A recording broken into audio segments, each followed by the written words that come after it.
요즘 이메일 쓰거나 아이디어 낼 때 AI 도움받는 분들 정말 많죠? 네, 저도 그렇습니다. 근데 혹시 이런 생각 안 해보셨어요? 와, 이거 정말 창의적이다. 내 생각을 확장해준다 했던 바로 그 AI가 사실은 우리 모두를 점점 더 비슷하게 만들고 있는 건 아닐까 하는 그런 역설적인 생각 말이에요. 오늘 저희가 파고들 이야기는 바로 이 질문에서 출발합니다. 창의력을 도와주는 조수라고 믿었던 도구가 알고 보니 우리 생각의 다양성을 없애고 있었다면, 와, 이건 정말 보통 심각한 문제가 아니겠죠. 자, 지금부터 한번 제대로 파헤쳐 보겠습니다. 이 대규모 언어 모델, 우리가 흔히 LLM이라고 부르는 것들이요.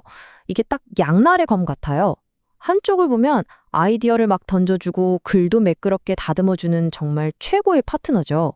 그런데 다른 한쪽을 보면 우리의 독특한 표현 방식을 점점 좁게 만들고 사회의 어떤 지배적인 관점만 자꾸 보여주면서 결국엔 각자의 뾰족한 생각들을 밋밋하게 만들어버리면 일종의 생각 표준화 기계가 될 수 있다는 겁니다. 그럼 일단 우리가 지금 잃어버릴지도 모른다고 하는 이 인지 다양성이라는 게 대체 뭐고 왜 그렇게 중요한지부터 한번 짚고 넘어가야겠죠. 인지 다양성, 말이 좀 어렵게 들릴 수 있는데 아주 간단해요. 그냥 우리 각자가 세상을 보고 생각하고 또 말하는 방식이 조금씩 다른 거, 바로 그 자연스러운 차이를 말하는 겁니다. 이런 사소한 차이들이 모여서 인류의 엄청난 창의력이 되고 혁신을 만들어내고 또 더 나은 결정을 내리게 하는 집단 지성의 힘이 되는 거죠. 사실 이런 생각은 갑자기 나온 게 아니에요. 이미 19세기의 철학자 존 스튜어트 밀이 자유론에서 이런 말을 했거든요. 진실에 다가가려면 온갖 종류의 다양한 의견을 다 들어봐야 한다고요. 이 슬라이드에 있는 말처럼 결국 지혜라는 건 여러 다른 관점들이 서로 부딪히고 어우러지는 과정에서 태어나는 거니까요. 그런데 LLM은 근본적으로 어떻게 작동할까요? 얘들은요, 한마디로 엄청나게 강력한 예측 엔진이에요. 인터넷에 있는 어마어마한 텍스트 데이터를 학습해서 그 속에서 통계적으로 가장 확률이 높은, 다시 말해 가장 평범하고 평균적인 단어나 문장을 착착 내놓도록 설계된 거죠. 바로 이 지점이 문제의 시작입니다. 이 차트를 한번 보세요. 한눈에 들어오죠? LLM이 배우는 데이터가 인류 전체의 생각을 공평하게 담고 있지가 않아요. 데이터의 대부분이 영어 중심, 그리고 서구의 교육 수준 높고 산업화된 부유한 민주주의 사회, 이른바 위어드 사회의 관점에 완전히 치우쳐 있습니다. 그러니 당연히 AI가 내놓는 결과물도 이 좁은 시각을 그대로 따라가고 오히려 더 강화하게 되는 거죠. 자, 그럼 AI가 구체적으로 어떻게, 어떤 방식으로 우리 생각을 밋밋하게 만드는지 이 연구에서 콕 집어서 이야기하는 세 가지 영역을 하나씩 뜯어보겠습니다. 그건 바로 언어, 관점, 그리고 추론 방식입니다. 이 그림 한 장이 지금 우리가 하는 얘기를 전부 요약해서 보여주네요.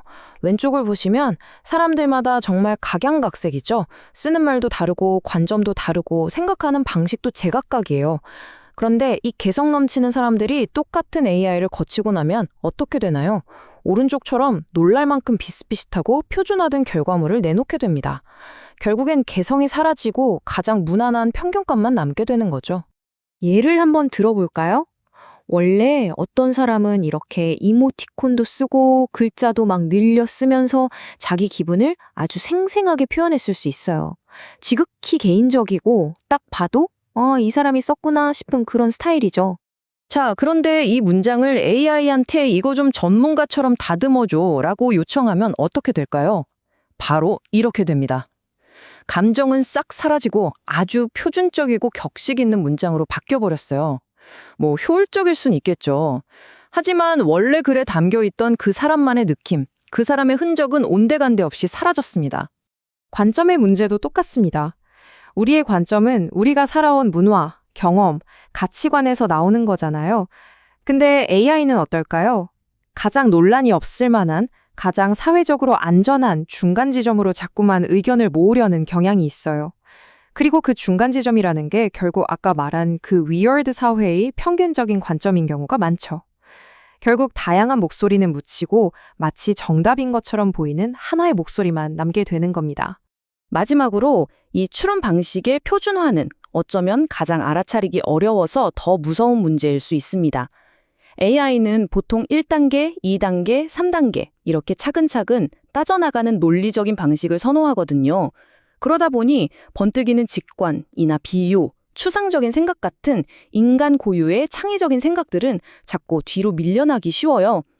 실제로 어떤 연구 결과를 보면 정말 충격적인데요. AI의 도움을 받아서 브레인스토밍을 했더니 그렇지 않은 그룹보다 훨씬 더 비슷비슷하고 뻔한 아이디어들만 내놓더라는 겁니다. 진짜 무서운 건 이 문제가 여기서 끝이 아니라는 거예요. 한 번 시작된 이 회귀라는 스스로를 계속 강화시키는 일종의 피드백 루프를 만들어냅니다. 이 과정을 한번 보시죠. 먼저 AI가 아주 반듯하게 표준화된 글과 생각을 만들어내요.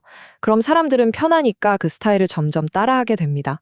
그리고 사람들이 그렇게 만들어낸 새로운 컨텐츠는 맞아요. 다음 세대 AI를 훈련시키는 데이터로 다시 들어갑니다. 결국 획일성이 점점 더 강해지는 악순환의 고리에 갇히게 되는 거죠. 사회학자 조지 리처가 이런 현상을 사회의 맥도널드화라고 표현했는데요. 정말 비유가 기가 막힙니다. 전 세계 어디를 가도 똑같은 맛의 빅맥을 먹을 수 있는 것처럼 효율성과 예측 가능성을 위해서 그 지역만의 특색이나 다양성이 사라지는 현상을 말하는 거거든요. 어쩌면 AI가 바로 우리 생각의 맥도날드화를 엄청난 속도로 이끌고 있는지도 모릅니다. 그리고 이 문제의 스케일은요, 정말 상상을 초월합니다. 지금 이 순간에도 단 몇 개 거대 기업이 만든 AI 시스템이 전 세계 수억 명의 언어와 생각을 매일같이 빚어내고 있어요. 인류 역사상 이렇게 소수의 시스템이 이렇게 많은 사람의 생각에 직접적인 영향을 미친 적은 단 한 번도 없었습니다.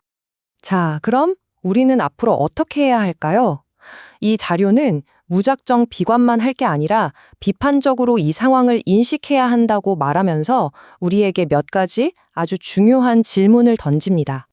이 슬라이드에 있는 질문들 정말 하나하나 곱씹어 볼 만합니다. 과연 우리는 그냥 겉모습만 다른 가짜 다양성이 아니라 진짜 인간의 경험에서 우러나오는 다양성을 AI에 담아낼 수 있을까요? 또 우리의 개성을 잃지 않으면서 이 강력한 도구를 현명하게 쓸 방법은 뭘까요? 특히 이 마지막 질문은 좀 소름이 돋는데요.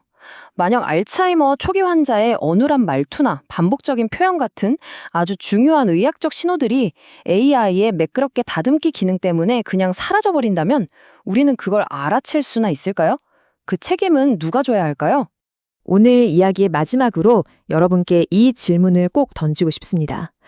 당신이 AI와 함께 무언가를 쓰고 있을 때 그 글의 진짜 주인, 진짜 저자는 과연 누구일까요? 당신 자신일까요? 아니면 당신의 생각을 자꾸만 평균으로 끌어내리는 알고리즘일까요? 한 번쯤 진지하게 고민해봐야 할 문제가 아닐까 싶습니다.